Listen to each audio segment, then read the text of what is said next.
Hi Internet, welcome to the Grad Troyan YouTube channel.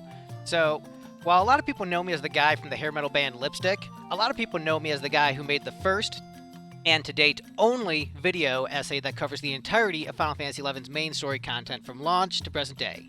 So to a lot of people, I'm the 11 guy, and I'm cool with that. Final Fantasy XI is a super underrated game, and even though it isn't my favorite Final Fantasy, I'm a basic white girl and the 7 is my favorite, it's still one of my favorites. And I wouldn't make a 2-hour video essay on a game if I wasn't really into it. I mean, I guess I could. I know some people do that, but just, yeah, not for me. I don't have the time. So anyway, I got invited to partake in a cool celebration of Final Fantasy XI called Final Fantasy XI Days of Starlight. So all month long in December, fans of 11 are sharing content, stories, and general love of the game using the hashtag FF11 Days of Starlight. And at the centerpiece of this fan celebration is an 11-item questionnaire. Well, it's 11 questions in this questionnaire. So 11 questions for Final Fantasy XI. So it's fitting that the centerpiece of the celebration would be a questionnaire, given that Square Enix just had all of us 11 fans fill out a questionnaire about the game. So I'm excited to answer the Days of Starlight questionnaire for this video. And for you folks at home, I hope you'll share your answers to these questions in the comments below, and on social media with the hashtag FF11 Days of Starlight. Or maybe you can even do a bit of your own. I'm going off of notes here, just because there's a lot of questions. 11 questions to be precise. So let's get into these questions. So, why didn't that play? That's what I wanted. I've got my 11 video essay on in the background. Just because I thought that'd be a cool little visual. Hopefully that looks good. Yeah, it's fine. You know, see my ugly face. And if there's ads in the background, that means I get ad revenue from it, so that's cool. But anyway, question 1. What inspired you to play Final Fantasy XI in the first place? For me, the biggest thing that inspired me to play Final Fantasy XI was the YouTube channel Corvana. Corvana, for those who don't know, is a channel that uploaded basically all of the cutscenes for the game, including, like, you know, character side quests, like the job class stuff. Main scenario, like, just upload all the cutscenes for everything except for the Voracious Resurgence, because by the time that came out, Corvana's channel basically stopped. But because of that, I was able to watch the entirety of the 11 story before I played it. Because I figured, oh, it's an MMO, I'm never going to have time for it, it's super grindy. Like, 11 had this reputation of being, like, impossible to play. But watching those cutscenes made me realize, oh shoot, there's like a story and a structure, and you can beat it. And beyond that, the story was really good, so it made me decide I really want to play this someday because the story was so good. So that was the main thing. I'm going to loop the Winders track again. That was the main thing, but the other major factor was beating A Realm Reborn. Because 14 has that free trial, I was able to beat A Realm Reborn, and by that point, I had played every other mainline Final Fantasy game. 16 wasn't out yet, which I still haven't played. Oh, no, I have played it, but I haven't beaten it. But I played all the other mainline games, except for 11. And I had an old laptop that, like, wouldn't run 11. Like, I bought a copy, but it wouldn't run. And so I had a new laptop, and I'd beaten A Realm Reborn, so I'm like, you know what? I'm going to jump into Final Fantasy 11. And that's what made me take the plunge. So that free trial 14, where, like, I played all the other ones, and I already know 11 story is good. I'm just going to do it. So, yeah, that's question number 1 answered. Let's see. Question 2. Which zone made the biggest impression on you, the strongest impression on you, and why? The Promethean zones. Easily. By far. From the Change of Promathia expansion, just the music, the sound design of the way you walk in the zone, just like the way each footstep has this weird otherworldly effect to it, just the atmosphere, the monsters, the story significance. It's easily one of the coolest and most unique zones in the entire franchise, and it's a shame most Final Fantasy fans never get to experience it because they skip 11, but yeah, those zones are just so incredible, so creative, so, like, creepy, atmospheric. I'm not, like, a big creepy guy, but they're just so well done. That's definitely my answer. Let's see here. Sorry, a little nasally. What's your most memorable experience with another player? Question 3. What's your most memorable experience with another player or group of players? Oh, it's Abyssia. Definitely Abyssia. So I came into playing 11 midway through when TVR, the Voracious Resurgence, was coming out. So I was able to solo most of the content, but Abyssia was the first time where I needed help from other players. There was the Notorious Monster, Kukulin, the like serpent Hydra thing with one head, but kind of looks like this Hydra from Hercules. And it'll freeze any character that's in its line of sight, and you can't move. And my trust just like would not spread out, even if I had like a ranger or whatever. And I guess there's a way to beat it with like a certain item that'll unfreeze you, but I didn't know that. And I just struggled with the boss a number of times, so I got help for the first time and then partied up. That was my first time partying up in 11. And that was really memorable. And as great as that was, what happened after it was almost even better, because what I decided to do was like to do all my prep work in Abyssia by like getting all the key items that I would need to fight all the Notorious Monsters. And then I did a boss rush with one other player, just like me and one other guy, and we just went through all the Abyssia zones and fought all the story necessary Notorious Monsters in Abyssia, one after another. And it was fun, just like me and just one buddy, just like plowing through all the Abyssia bosses. So I think, yeah, that was my most memorable experience, was those two. But I think I liked the second one better, just because like the vibe of going through all of that was just so cool. What's another track to listen to while we do this? Let's do Ron Fair. No, let's do Batilia Dawns. Yeah. Batilia Dawns. That's what I'm feeling. Okay, let's see. What is the next question on the list? Oh, what are your top 3 music tracks? So I'm not going to play Batilia Dawns. Top 3 music tracks. This is tough because there's so many that are in competition. But I think Godspeed might be my favorite from the Voracious Resurgence, the Sortie music.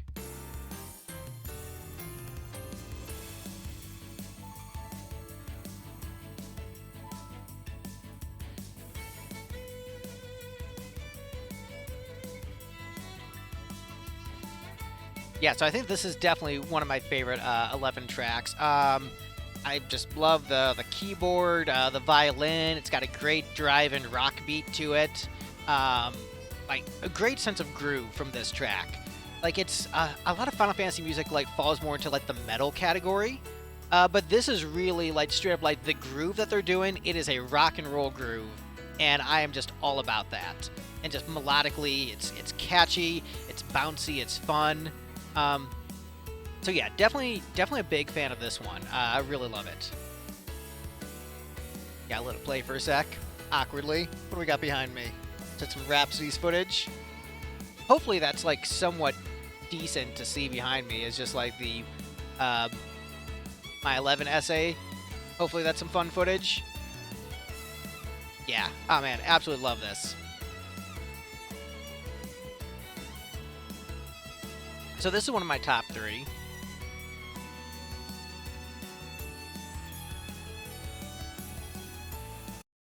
And then Breaking Ground from a Duelin.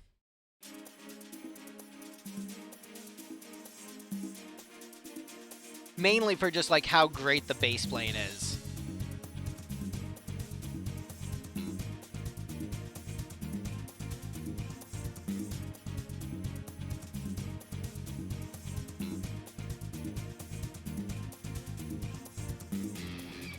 Actually, I'm gonna let this play for a sec. BRB.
Man, such a great track. Also, sorry for having to leave. My boss called me, and it's like, don't you know I'm trying to record a video? Come on, boss. All right. But anyway, yeah, so Breaking Ground from Adulan, really, really great track. Absolutely love it. I did walk away while I was playing, but like I know what it sounds like, and it's awesome. I mean, yeah, listen to this. So good. All right. And then for my third, I went with I mean, it's tough. There's a lot that could be here, and this could change. Like, this isn't like a firm top 3, but I like the Bastock music. I don't know, it just feels right. I don't know, just such a great town theme, and just I love the percussion on this one, just like the big brass. Like, I don't know, I like it. All right, so let's move on to the next question. Is there a screenshot that has a special meaning for you? If not, an anecdote.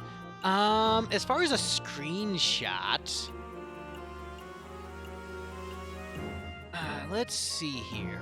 I do have a favorite screenshot. So let's see if I can get this right. I like this screenshot right here. It's my character Lito, wearing a Christmas hat in Sandoria for Christmas time. I like the Christmas decorations. I think they're very pretty. I don't know. I really enjoy this picture. It's nice. It's pleasant. Puts me in the holiday spirit. But yeah. That's sort of my favorite 11 screenshot. No particular reason. Just thought it was cool. Let's see. Next question on the list. Why did you pick the race and city you did when you started? So I picked Bastock as the starting city just because narrative-wise, because I'd watched all the cutscenes on YouTube, Bastock really felt the most like the starting city in 11, based upon the story of base 11. But beyond that, just like something about just like, you know, I hadn't played 11 till like after it was out for almost 20 years. Maybe it was more than 20 years at that point. I don't remember.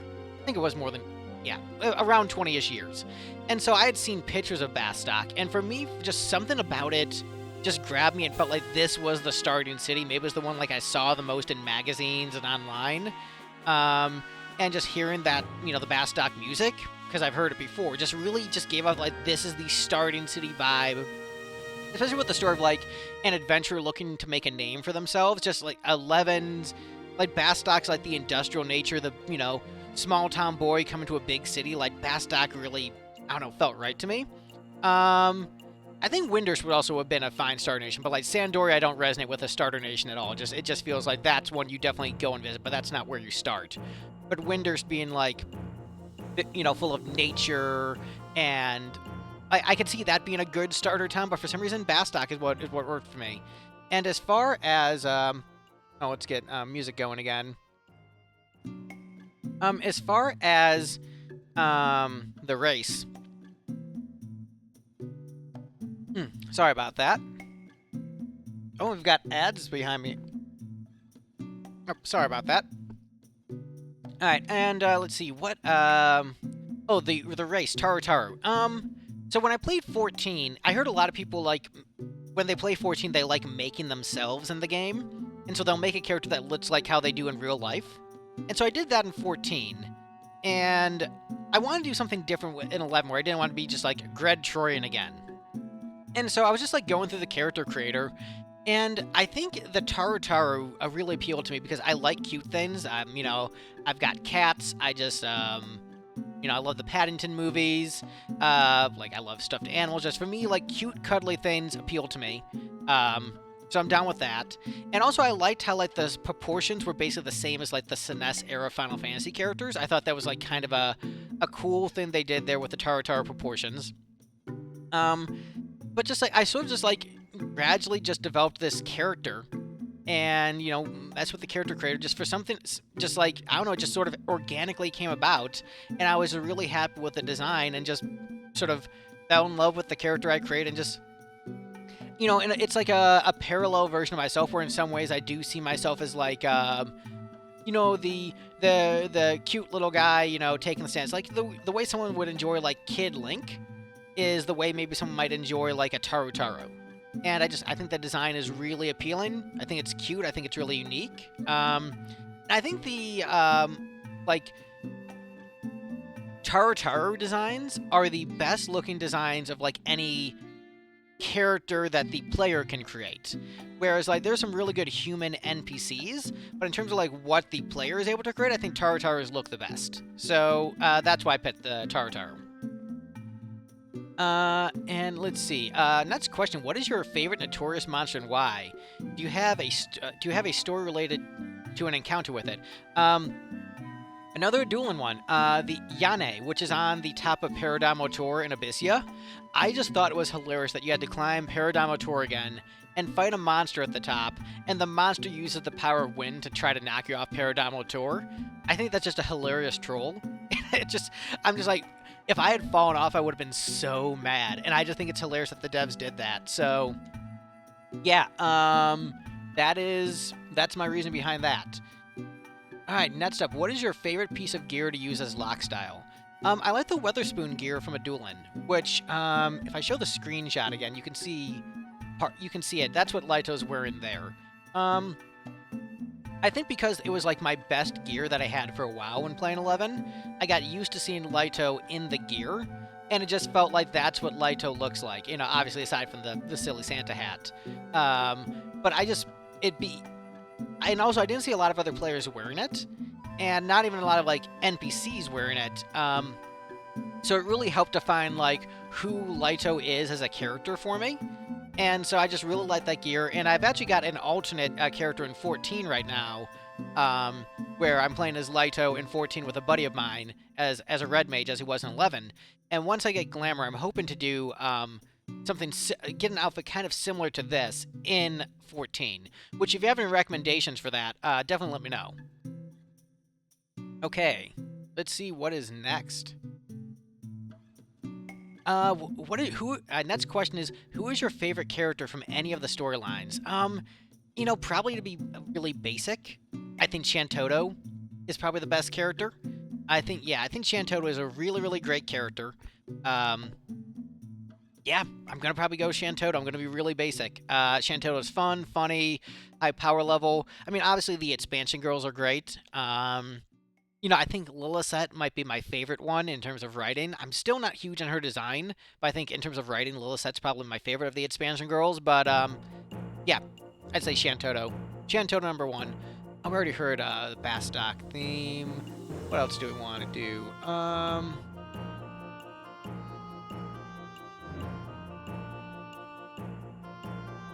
Let's do the Grand Duchy of Juno. Wouldn't be an 11 video without it. Okay. What does Final Fantasy XI mean to you? What things come to mind when you think about it? So, what comes to mind when I think about Final Fantasy XI is, I guess the first word would be maybe underrated and ignored. For me, Final Fantasy XI is a great game with a great story that's too often ignored by like Final Fantasy fans in general, and even by 11 fans. Most Final Fantasy fans who play every other game in the series, including 14, skip 11, which is really annoying to me because I think 11 is so good. But then I have another layer of annoyance with 11 fans who like write off everything after Treasures of Outergon, and just like, it's not real 11, it's trash, throw it in the garbage, and then the private servers just get rid of all that content. That's like so many years of the game's history that people just throw in the trash because, Abyssia gave them higher level gear, and they got really upset about higher level gear, and that was enough reason to quit the game. And so 11 is ignored both by like old school 11 fans and by FF fans. And it's heartbreaking because, Wings of the Goddess is one of the best stories in Final Fantasy XI. Seekers of a Duelin is incredible. Rhapsodies is amazing. Vrace's Resurgence is really good. There's so much great content that came out after Treasures of Outergon, and it's heartbreaking that fans don't experience that. And then, general FF fans never playing through Chains of Promathia, like one of the best FF, games, period. Like, if Chains of Promathia was a standalone FF game, it'd be up there with, 6, 7, 9, 10. Like, it's really great. And so, I think Final Fantasy XI as one of my favorite video games, one of my favorite Final Fantasies, a really special experience, and I really hope that my video essay helps get more people interested in the game. And I've had a number of people say I started playing 11 because of that video, or you helped inspire me to not give up on 11 or to give it another chance, and to help guide me through the story. So I'm really grateful for that. And by the way, if anyone in the comments who has seen that 11 video, that video essay, wants to chat with me about the game, I'd be really interested in doing a interview with you from someone who was inspired by my video to play 11. I'd be really interested in doing an interview with you, so definitely hit me up in the comments. And let's see, is this the last question? Looks like we're on the last question. What would you want to see happen to / around FF11 in the coming year? More story. Period. That is the most important thing with 11, is I would love new story content. The Voracious resurgence happening was a miracle. They didn't have the budget or resources to do it, but Matsui made magic happen. If they could somehow do it again, which maybe Echoes of Anadale has increased some hype for 11, I would love if they could come back with new story content. That would be my biggest thing that I would want from more Final Fantasy 11, would be more story. Alright, well, that's the video. Hopefully, y'all enjoyed it. I appreciate you watching. Again, this was a very impromptu, quick video, just because December is very busy for me. I've got a ton of overtime at work and the holidays, and it's been slam busy here. And I got asked to do this video, and I want to do more of a formal video essay, but Greg didn't have time, so I sort of threw this together last minute and thought the video footage in the background, that'll be fine. So again, thank you guys so much for watching. I really want to see your answers to the questions in the comments below. Make sure you share this video on social media with the hashtag, and share your own response to the question with the hashtag FF11 Days of Starlight. And also, like I said, if you saw my 11 video and it inspired you to play the game, I really would love to interview you. Don't know when it'll be. Maybe it'll be January or something, when it gets a little bit less crazy around here. But I would love to talk with you about the game, and how that video shaped how you view the game. Alright, well, that's the video. Thank you guys so much for watching. Be sure to like, comment, subscribe, all the good stuff. Got a ton of JRPG content on the channel. Just click the playlist JRPG content in the pinned comment, and you will see plenty of JRPG content on this channel. Alright, that's the video. Bye, everyone.